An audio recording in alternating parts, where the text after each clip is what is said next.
Hello everyone, welcome to the channel Tutor Box. और आज की इस क्लास में हम लोग डिस्कस करेंगे अबाउट द एक्टिव ट्रांसपोर्ट। इससे लास्ट क्लास में हम ऑलरेडी पैसिव ट्रांसपोर्ट के बारे में डिस्कस कर चुके हैं। मींस पैसिव ट्रांसपोर्ट में हमारा जो पैसिव डिफ्यूज़न है उसके टाइप्स हम डिस्कस कर चुके हैं। करियर मीडिएटेड फैसिलिटेड डिफ्यूज़न और चैनल मीडिएटेड फैसिलिटेड डिफ्यूज़न, दोनों टाइप्स के बारे में हम डिस्कस कर चुके हैं। एज वेल हम ऑस्मोसिस के बारे में भी डिस्कस कर चुके हैं। इन सब के जो लेक्चर है उनका स्क्रीन पर आप देख रहे हैं। उन वीडियो पर जाकर, प्लेलिस्ट में उन वीडियो पर जाकर आप उन वीडियोस को देख भी सकते हैं। तो अब आइए आगे बढ़ते हैं। यहाँ पर हम एक्टिव ट्रांसपोर्ट को समझने वाले हैं। तो इस वीडियो में हम क्या समझेंगे, एक्टिव ट्रांसपोर्ट के बेसिकली क्या कैरेक्टर्स होते हैं। तो फर्स्ट हमारा पॉइंट हो गया कि एक्टिव ट्रांसपोर्ट के कैरेक्टर्स क्या क्या हैं। सेकंड हमारा पॉइंट हो गया कि एक्टिव ट्रांसपोर्ट के टाइप्स कौन कौन से हैं। ओके। और थर्ड हमारा पॉइंट हो गया कि एक्टिव ट्रांसपोर्ट के जो टाइप्स हैं उनमें किस तरह से आयंस का ट्रांसपोर्ट होता है। Clear everyone? जो आयंस हैं, चाहे वो मॉलिक्यूल्स हों, उनका ट्रांसपोर्ट किस तरह से होता है। ये 3 पॉइंट हम इस लेक्चर में डिस्कस करने वाले हैं। ओके। तो आइए सबसे पहले हम समझते हैं कि एक्टिव ट्रांसपोर्ट क्या होता है और उसके कैरेक्टरिस्टिक्स क्या हैं। तो देखिए, एक्टिव ट्रांसपोर्ट का जो फर्स्ट कैरेक्टर है, एक्टिव ट्रांसपोर्ट का जो फर्स्ट कैरेक्टर है वो क्या है, इसके लिए एनर्जी की ज़रूरत पड़ती है। मतलब कि जो भी आयंस और मॉलिक्यूल जो ट्रांसपोर्ट होंगे उनके लिए किसकी ज़रूरत पड़ेगी, एनर्जी की ज़रूरत पड़ेगी। ओके। तो अब यहाँ पर देखिए, जो पैसिव ट्रांसपोर्ट था या पैसिव डिफ्यूजन था वहाँ पर एनर्जी की ज़रूरत नहीं पड़ रही थी, बट एक्टिव डिफ्यूजन या एक्टिव ट्रांसपोर्ट में एनर्जी की ज़रूरत पड़ती है। तो आखिर यहाँ पर एनर्जी की ज़रूरत क्यों पड़ रही है, ये क्वेश्चन आप लोगों के दिमाग में ज़रूर आ रहा होगा। देखिए, सेकेंड जो कैरेक्टरिस्टिक्स है उसको देखने के बाद आप लोगों को समझ में आ जाएगा कि यहाँ पर एनर्जी की ज़रूरत क्यों पड़ती है। तो सेकेंड जो इनका इंपॉर्टेंट कैरेक्टर है वो क्या है, यहाँ पर जो आयन मॉलिक्यूल का जो ट्रांसपोर्ट होता है वो lower concentration to higher concentration की तरफ होता है। जो आयन की लो कंसंट्रेशन है वहाँ से हायर कंसंट्रेशन की तरफ आयन का मूवमेंट होता है। इन जनरल आप लोगों ने क्या देखा होगा कि आयन का movement higher concentration to lower concentration होता है। पैसिव डिफ्यूजन में हम यही पढ़ के आए कि आयन कहाँ से कहाँ मूव करता है, higher concentration to lower concentration. Generally आप लोगों ने देखा भी होगा, जैसे किसी जगह बहुत ज़्यादा पानी और किसी जगह कम पानी है, तो पानी का जो मूवमेंट होगा हायर साइड से, जहाँ ज़्यादा पानी है वहाँ से कम साइड के पानी की तरफ मूवमेंट हो जाता है। ओके। तो बट यहाँ पर एक्टिव ट्रांसपोर्ट में क्या हो रहा है, आयन जो है या जो मॉलिक्यूल्स जो हैं उनका मूवमेंट क्या हो रहा है, lower concentration to higher concentration की तरफ हो रहा है। तो अब जब ऐसी कंडीशन होगी तो हमें क्या करना पड़ेगा, उस आयन या मॉलिक्यूल को पुश करना पड़ेगा। और पुश करने के लिए आपको क्या चाहिएगी, एनर्जी चाहिएगी। तो जो सेकंड हमारा जो पॉइंट है, सेकंड हमारा जो पॉइंट है उसके लिए ही हमें किसकी ज़रूरत पड़ती है, एनर्जी की ज़रूरत पड़ती है। तो यहाँ किसकी ज़रूरत पड़ गई, एनर्जी की ज़रूरत पड़ गई। Lower concentration to higher concentration, हमारा जो मॉलिक्यूल है वो लोअर टू हायर कंसंट्रेशन की तरफ मूव कर रहा है। Okay everyone.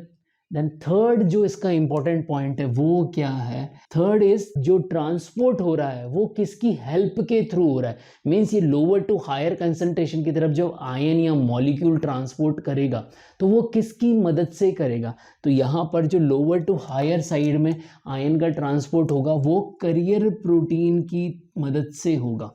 तो इसका मतलब ये हो गया कि जो आयन का ट्रांसपोर्ट होगा वहाँ पर करियर प्रोटीन जो है वो हेल्प करेगा। Clear everyone? तो यहाँ पर 3 इंपॉर्टेंट कैरेक्टरिस्टिक्स हमने एक्टिव ट्रांसपोर्ट के समझ लिए। ओके। तो देखिए, यहाँ पर एक जो है आप लोगों से क्वेश्चन एमसीक्यू पूछा जा सकता है, which of the following sentence is correct for active transport. तो वहाँ पर, यहाँ पर स्क्रीन पे मैं आप लोगों को शो कर रहा हूँ, यहाँ पर स्क्रीन पे मैंने आपको तीनों ही कैरेक्टरिस्टिक्स दिए हैं। तो यहाँ इस क्वेश्चन का आंसर आप कमेंट बॉक्स में लिखें, यहाँ वीडियो को पॉज भी आप कर सकते हैं। अब यहाँ पर समझिए कि तीनों कैरेक्टरिस्टिक्स समझने के बाद में आपके दिमाग में सहज ही ये प्रश्न आ रहा होगा कि अभी काफ़ी देर से मैं आप लोगों को बोल रहा हूँ कि कुछ आयन और मॉलिक्यूल जो है एक्टिव ट्रांसपोर्ट की मदद से ट्रांसपोर्ट होता है। तो आपके दिमाग में आ रहा होगा आखिर वो कौन से मॉलिक्यूल और आयन होते हैं जो एक्टिव ट्रांसपोर्ट के थ्रू ट्रांसपोर्ट करते हैं, मतलब कैसे वो मॉलिक्यूल है जिनको एनर्जी चाहिए। तो यहाँ पर देखिए, एक्टिव ट्रांसपोर्ट के थ्रू जो है कुछ पोलर सब्सटेंस होते हैं, ओके, और कुछ जो होते हैं चार्ज्ड आयन होते हैं, तो some are the charged ions. हालांकि इनमें से कुछ तरह की सब्सटेंस जैसे पोलर सब्सटेंस मैंने आप लोगों को पैसिव डिफ्यूजन में भी बताए थे, बट यहाँ वो सब्सटेंस जो अगर पैसिव से नहीं हो पा रहे हैं, देखिए उसमें से भी कुछ जो आयन सिमिलर आयन हो सकते हैं वो पैसिव से भी ट्रांसपोर्ट होता है, बट कभी कभी कंडीशन ऐसी होती है कि जब वो पैसिव से ट्रांसपोर्ट नहीं हो पा रहे तो उस कंडीशन में पोलर सब्सटेंस और चार्ज आयन दोनों ही एक्टिव ट्रांसपोर्ट के थ्रू ट्रांसपोर्ट होंगे। Clear everyone? अब यहाँ पर समझिए कि एक्टिव ट्रांसपोर्ट को हमने जो है डिवाइड किया है दो टाइप में। ओके, तो अब हमारे दिमाग में क्वेश्चन आएगा कि आखिर एक्टिव ट्रांसपोर्ट को किस बेसिस पे आप डिवाइड कर रहे हो। तो यहाँ पर हम एक्टिव ट्रांसपोर्ट को डिवाइड कर रहे हैं on the basis of energy source. Energy का सोर्स क्या है, क्योंकि हमने पहला कैरेक्टरिस्टिक्स क्या बोला कि एक्टिव ट्रांसपोर्ट के लिए हमें क्या चाहिए, एनर्जी चाहिए। तो आखिर ये एनर्जी लाओगे कहाँ से? ओके, उसी के बेसिस में हमने इसको दो टाइप में डिवाइड किया है। तो आइए देखते हैं वो दो टाइप क्या क्या है। तो पहला हमारा टाइप है वो क्या है, प्राइमरी एक्टिव ट्रांसपोर्ट। क्या है? Primary active transport. और जो दूसरा हमारा एक्टिव ट्रांसपोर्ट है वो कौन सा है, सेकेंडरी एक्टिव ट्रांसपोर्ट। ओके, तो प्राइमरी एक्टिव ट्रांसपोर्ट और सेकेंडरी एक्टिव ट्रांसपोर्ट जो है दो टाइप्स हमारे हो गए। अब प्राइमरी एक्टिव ट्रांसपोर्ट में एनर्जी का सोर्स क्या है, क्योंकि हमने डिवाइड तो इनको एनर्जी के सोर्स के बेसिस पे ही किया है।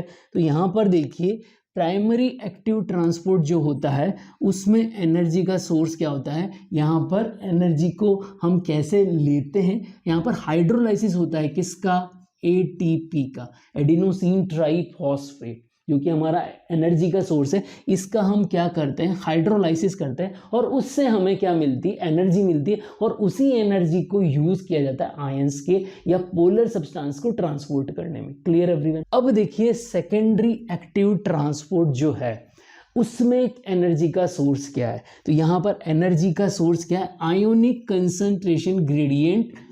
ओके, तो जो आयोनिक कंसंट्रेशन ग्रेडियंट जो है वो क्या करके रखता है, एनर्जी स्टोर करके रखता है। ये क्या करता है, एनर्जी स्टोर करके रखता है। अब आपको समझ में नहीं आया होगा कि आयोनिक कंसंट्रेशन ग्रेडियंट क्या बात कर रहे हो सर, हमें समझ में नहीं आ रहा। तो देखिए यहाँ पर आयोनिक कंसंट्रेशन ग्रेडियंट क्या है, बेसिकली सेकेंडरी एक्टिव ट्रांसपोर्ट में कपल्ड ट्रांसपोर्ट होता है। क्या होता है इसमें, कपल्ड ट्रांसपोर्ट होता है। ओके, अब इन कपल्ड ट्रांसपोर्ट में क्या होता है, दो आयन का जो है ट्रांसपोर्ट होता है एक ही कैरियर जो आपका प्रोटीन है उसके थ्रू।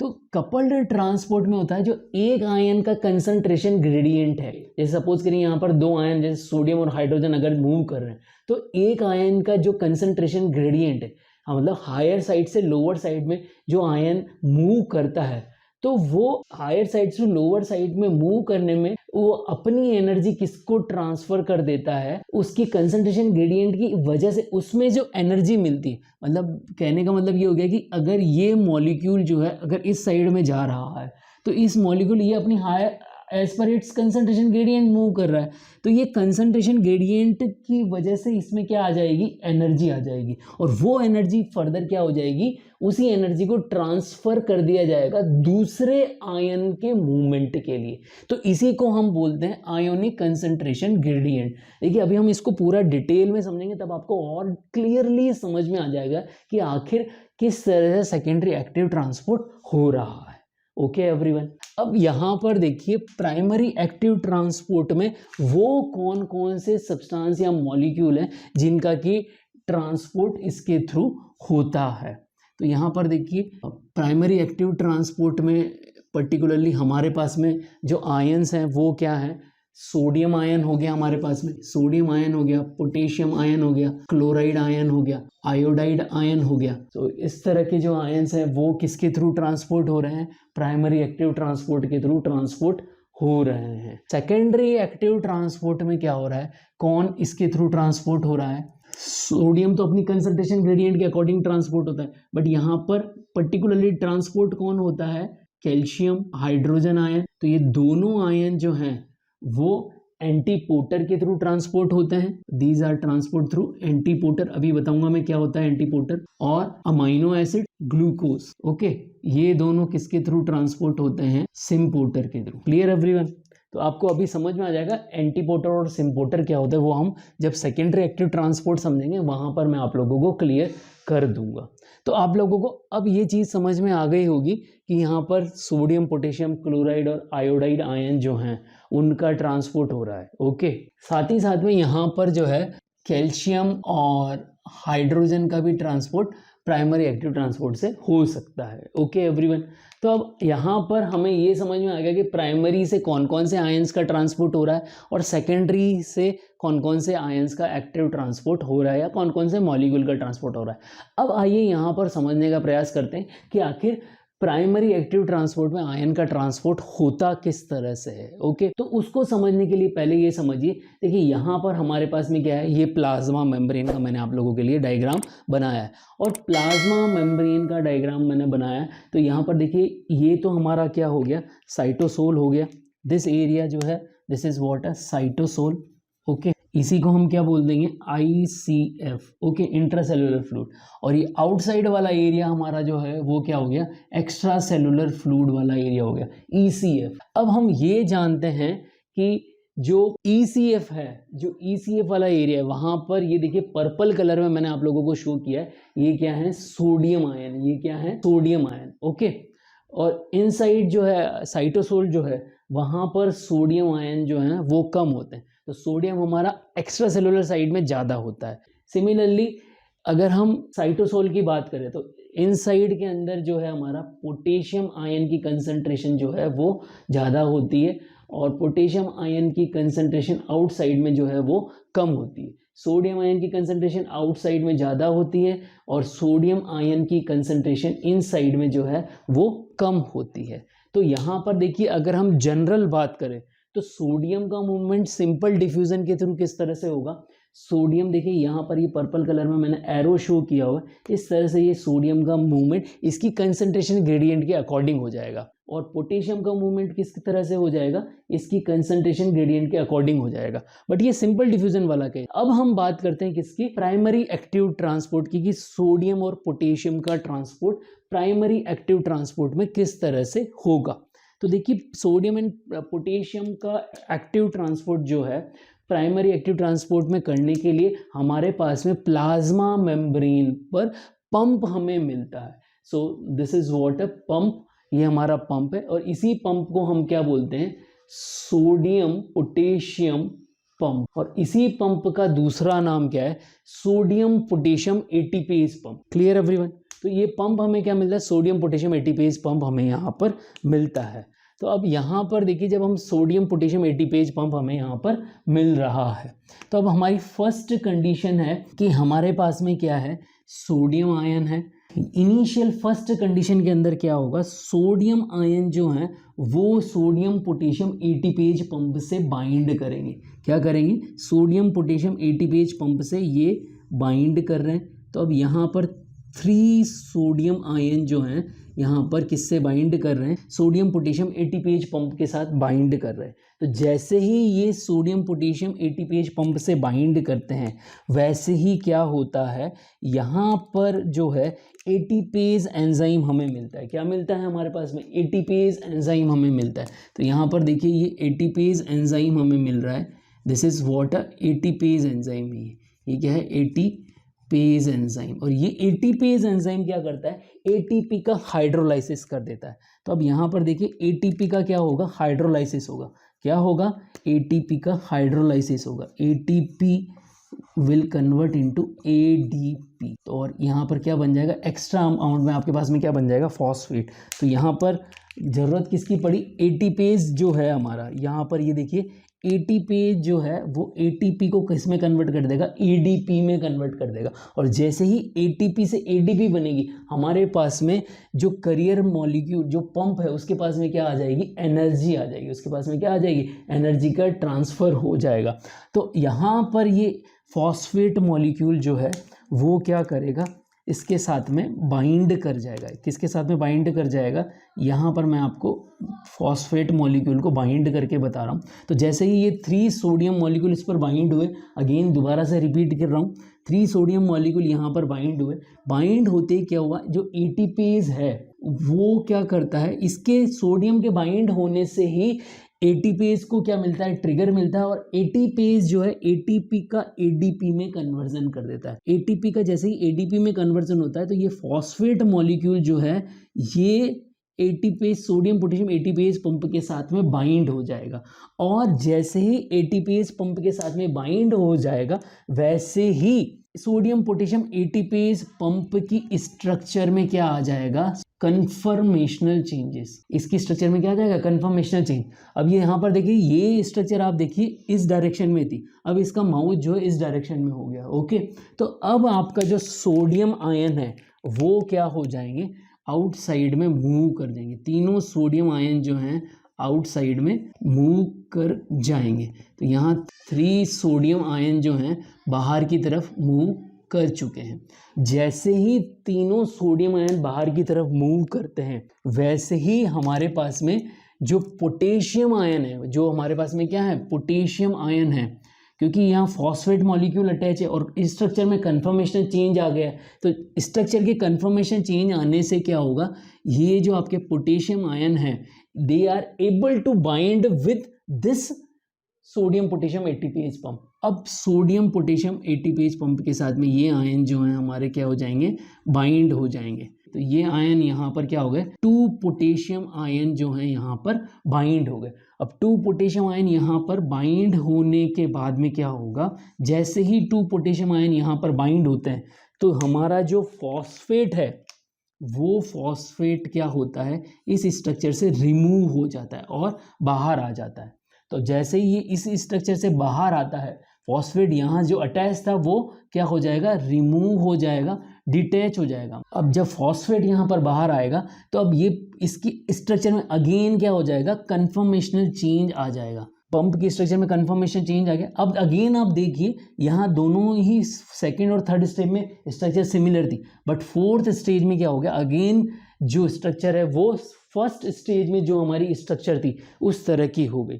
तो अगेन हमारे पास में आयन जो है फॉस्फेट तो यहाँ रिमूव हो गया, और ये दोनों ही जो हमारे पास में अटैच मॉलिक्यूल थे पोटेशियम के इनसाइड में मूव हो जाएंगे, मतलब इनसाइड में आप ट्रांसफर कर दोगे। तो अगेन अब ये दोबारा से दोनों ही पोटेशियम आयन के इनसाइड में मूवमेंट के बाद में जो पंप जो है दोबारा से नए सोडियम आयन लेने के लिए तैयार है, क्योंकि ये खाली हो गया है और अगेन इसकी साइकिल रिपीट करने के स्टेज में पहुंच गया है। Clear everyone? तो इस तरह से यहाँ पर क्या हो रहा है, 3 सोडियम का मूवमेंट इनसाइड टू आउटसाइड हो रहा है। हालांकि यहाँ पर देखिए सोडियम का जो मूवमेंट हो रहा है वो अगेंस्ट इस कंसंट्रेशन ग्रेडियंट हो रहा है, क्योंकि सोडियम बाहर ज़्यादा है और अंदर कम है, फिर भी अंदर से सोडियम का बाहर की तरफ मूवमेंट हो रहा है, इसीलिए यहाँ पर एनर्जी की जरूरत पड़ी है। और सिमिलरली यहाँ पर देखिए 2 पोटेशियम आयन बाहर से अंदर की तरफ आ रहे हैं, तो भी इस कंडीशन में क्या हो रहा है, इनसाइड में पोटेशियम ज़्यादा है और आउटसाइड में पोटेशियम कम है, तो ये अगेंस्ट इस कंसंट्रेशन ग्रेडियंट आ रहा है, इसीलिए यहाँ पर एनर्जी की जरूरत पड़ी। और वो एनर्जी किसकी वजह से आई, एटीपेज की वजह से हमें एनर्जी मिल गई। एटीपेज एंजाइम था, उसने एटीपी का हाइड्रोलाइसिस किया और फॉस्फेट हमारे पास में मिल गया। तो इस तरह से सोडियम पोटेशियम एटीपेज पंप की स्ट्रक्चर में कन्फर्मेशन चेंज होने से 3 सोडियम एंड 2 पोटेशियम आयन का जो मूवमेंट होता है, सोडियम का मूवमेंट इनसाइड टू आउटसाइड और पोटेशियम का मूवमेंट आउटसाइड टू इनसाइड होता है अगेंस्ट इस concentration gradient in the primary active transport. Clear everyone? तो यहाँ पर जनरली आप लोगों से हमेशा एक क्वेश्चन पूछा जाता है, उसी क्वेश्चन को मैं स्क्रीन पर शो कर रहा हूँ कि एक्टिव ट्रांसपोर्ट में सोडियम पोटेशियम एटीपेज पंप के थ्रू कौन से आयन किस डायरेक्शन में मूव करते हैं और कितने आयन मूव करते हैं। तो अलग अलग ऑप्शन में मैं शो कर रहा हूँ। यहाँ पर हमेशा कॉम्पिटिटिव एग्जामिनेशन में क्वेश्चन पूछा गया है, तो 3 सोडियम के आयन मूव करते हैं और 2 पोटेशियम के आयन मूव करते हैं। जनरली बच्चों को कंफ्यूज करने के लिए पोटेशियम को 3 और सोडियम को 2 कर दिया जाता है ऑप्शंस में, और बच्चा कंफ्यूज हो जाता है। तो आप कंफ्यूज ना होएं और इस क्वेश्चन का आंसर वीडियो पॉज करके कमेंट सेक्शन में जरूर लिखें। अब आइए समझते हैं सेकेंडरी एक्टिव ट्रांसपोर्ट जो है वो किस तरह से होता है। सेकेंडरी एक्टिव ट्रांसपोर्ट में मैंने बताया कि आयोनिक कंसंट्रेशन ग्रेडियंट के थ्रू जो एनर्जी स्टोर हो रही उसी एनर्जी का हम यूज करेंगे। यहाँ पर तो हम एटीपी का हाइड्रोलाइसिस कर रहे थे प्राइमरी में, यहाँ पर एटीपी का यूज नहीं हो रहा। तो यहाँ पर किस तरह से होगा, देखिए यहाँ पर फर्स्ट क्या होता है, ये हमारे पास में सोडियम मॉलिक्यूल है ये, और ये सोडियम मॉलिक्यूल ही सबसे पहले क्या होता है, ट्रांसपोर्ट होता है। ओके, उसी के ट्रांसपोर्ट से एनर्जी मिलेगी और उसी के ट्रांसपोर्ट से क्या होगा, सेकेंडरी आयन ट्रांसपोर्ट होगा। तो यहाँ पर देखिए कपल्ड ट्रांसपोर्ट होता है। कपल्ड ट्रांसपोर्ट में क्या हो रहा है, मैं यहाँ पर आपको मेंशन कर रहा हूँ। एक आयन, जो फर्स्ट आयन है हमारा, जो सोडियम आयन है, सोडियम आयन का जो होता है ट्रांसपोर्ट जो होता है वो एज पर कंसंट्रेशन ग्रेडियंट होता है। ओके, और इसी सोडियम आयन के ट्रांसपोर्ट होने से जो एनर्जी मिलती है वही एनर्जी जो है, जो सेकंड आयन ट्रांसपोर्ट हो रहा है। अब सेकंड में क्या क्या आयन हो सकते हैं, कैल्शियम हो सकता है, हाइड्रोजन हो सकता है, ग्लूकोज हो सकता है, या अमाइनो एसिड हो सकता है। ओके, और भी हो सकते हैं, ये कुछ एग्जांपल है। तो इनको जो ट्रांसपोर्ट करने के लिए जो एनर्जी लगेगी वो अगेंस्ट कंसंट्रेशन ग्रेडियंट हो गया। ओके, तो अब फर्स्ट हमारा जो आयन है, अब यहाँ पर देखिए मैंने आप लोगों को बोला था कि मैं सिम्पोटर और एंटीपोटर के बारे में बताऊंगा। तो यहाँ पर कैल्शियम और हाइड्रोजन, ये दो आयन हैं, ये एंटीपोटर के थ्रू ट्रांसपोर्ट होते हैं। अब एंटीपोटर क्या का मतलब क्या है वो देखिए। एंटीपोटर में क्या होगा, बेसिकली दो आयन का ट्रांसपोर्ट हो रहा है। ओके, और दो आयन दोनों ही अपोजिट डायरेक्शन में मूव करते हैं। तो फर्स्ट आयन जो है, ये फर्स्ट आयन है। ओके, ये फर्स्ट आयन अगर इस डायरेक्शन में मूव कर रहा है तो जो सेकंड आयन जो है हमारा वो इसके अपोजिट डायरेक्शन में मूव करेगा। तो इसको हम बोलते हैं एंटीपोटर। मतलब दो कपल्ड ट्रांसपोर्ट हो रहा है, दो आयन का ट्रांसपोर्ट हो रहा है, और एक आयन आउटसाइड टू इनसाइड और दूसरा ion inside to outside move कर रहा है, इसको बोलते हैं एंटीपोटर। और सिम्पोटर इसका अपोजिट होगा, मतलब दोनों ही आयन सेम डायरेक्शन में मूव करेंगे। तो सिम्पोटर में क्या हो जाएगा, symporter both ion move in same direction. जो दोनों आयन हैं वो सेम डायरेक्शन में मूव करेंगे। ओके, दोनों आयन जो हैं वो सेम डायरेक्शन में मूव करेंगे, चाहे वो आउटसाइड टू इनसाइड आए, चाहे इनसाइड टू आउटसाइड आए। ओके एवरीवन, अब यहाँ पर समझते हैं हम सेकेंडरी एक्टिव ट्रांसपोर्ट में किस तरह से एंटीपोटर के थ्रू आयन का ट्रांसपोर्ट होगा और किस तरह से अमाइनो एसिड और ग्लूकोज का ट्रांसपोर्ट होगा सिम्पोटर के थ्रू। तो सबसे पहले हम देखते हैं एंटीपोटर के थ्रू। तो ये हमारा सोडियम आयन हो गया। अब सोडियम जो है हमारा, यहाँ से सोडियम ये मूव करेगा और ये सोडियम जो मूव करते हुए इस तरह से, ये सोडियम मूव करते हुए यहाँ हमारा सोडियम पहुँच जाएगा। तो ये जो फर्स्ट सोडियम आयन जो है एज पर इट्स कंसंट्रेशन ग्रेडियंट मूव कर रहा है। इस सोडियम आयन से क्या रिलीज होगा, इससे एनर्जी रिलीज होगी। इससे क्या रिलीज होगी, एनर्जी। और यही एनर्जी जो है, क्योंकि ये कंसंट्रेशन ग्रेडियंट के अकॉर्डिंग गया हायर टू लोअर, इससे एक एनर्जी जनरेट हुई और वही एनर्जी जो पोटेंशियल एनर्जी है उसी का हम यहाँ पर यूज़ कर लेंगे और उसी के लिए जो हमारा ये करियर रूटीन है वो यूज़ आ जाएगा। अब जो सेकेंडरी आयन है वो हमारे पास में क्या है, हाइड्रोजन आयन है।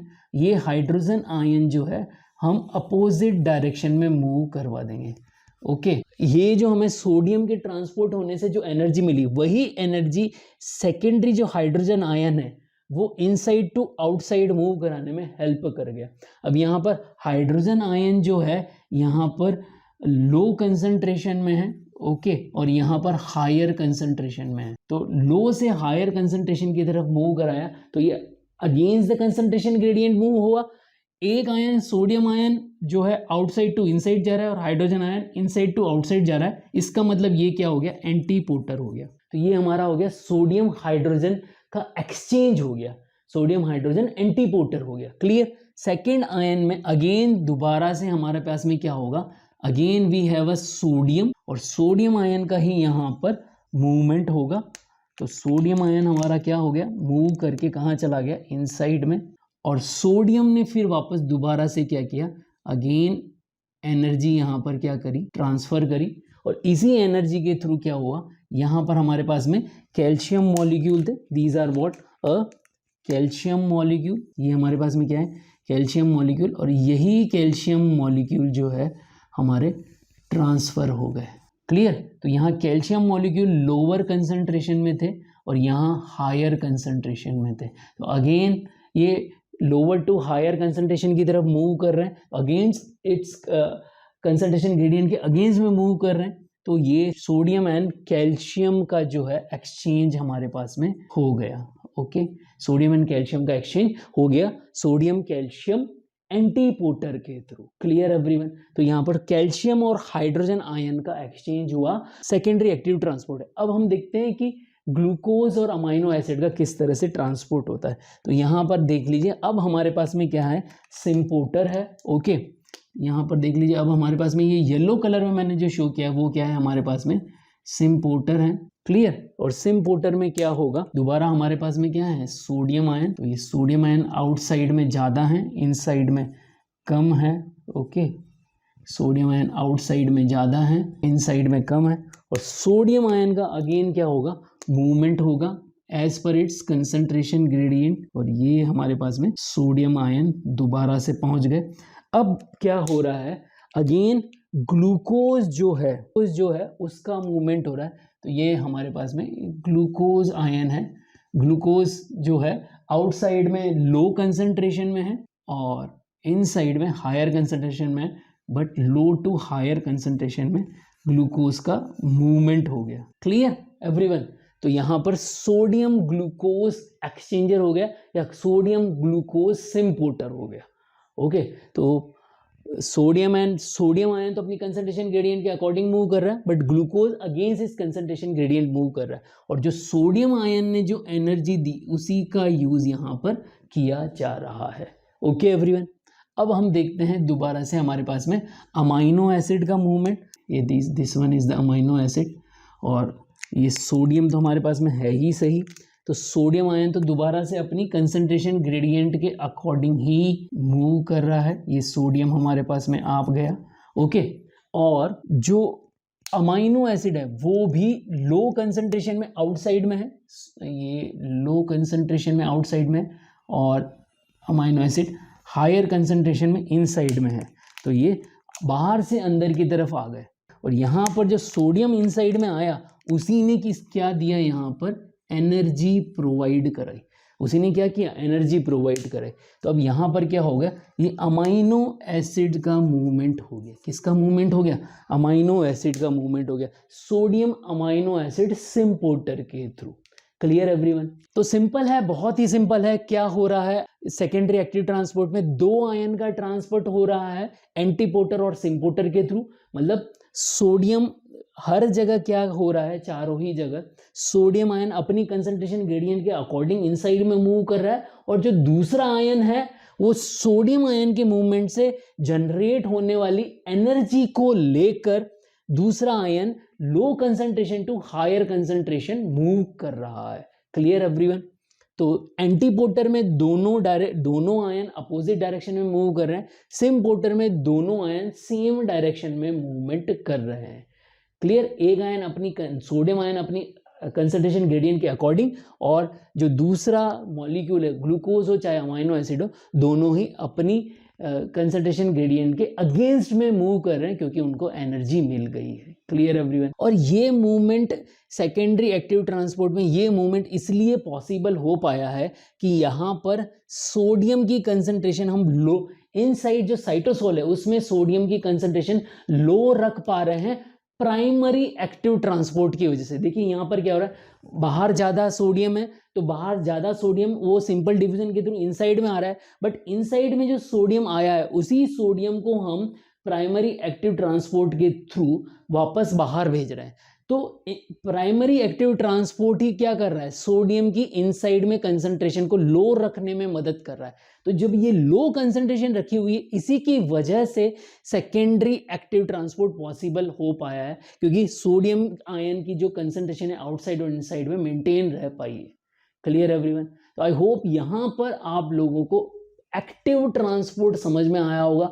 एक्टिव ट्रांसपोर्ट के कैरेक्टरिस्टिक्स जो मैंने आप लोगों को बताया वो समझ में आए होंगे, एक्टिव ट्रांसपोर्ट के टाइप्स समझ में आए होंगे, और प्राइमरी एक्टिव ट्रांसपोर्ट में किस तरह से सोडियम पोटेशियम एटीपेज पंप के through 3 sodium inside to outside और 2 पोटेशियम आउटसाइड टू इनसाइड आते हैं, और सेकेंडरी एक्टिव ट्रांसपोर्ट में किस तरह से कैल्शियम आयन और हाइड्रोजन आयन जो है आउटसाइड टू इनसाइड आते हैं, और सेकेंडरी एक्टिव ट्रांसपोर्ट में किस तरह से हाइड्रोजन आयन और कैल्शियम आयन किस तरह से इनसाइड टू आउटसाइड मूव करते हैं, और ग्लूकोज और अमाइनो एसिड किस तरह से आउटसाइड टू इनसाइड मूव करते हैं। Clear everyone? तो अगर आप लोगों को ये लेक्चर समझ में आया तो इस लेक्चर को ज़्यादा से ज़्यादा बच्चों तक शेयर करें। जय भारत, जय हिंद।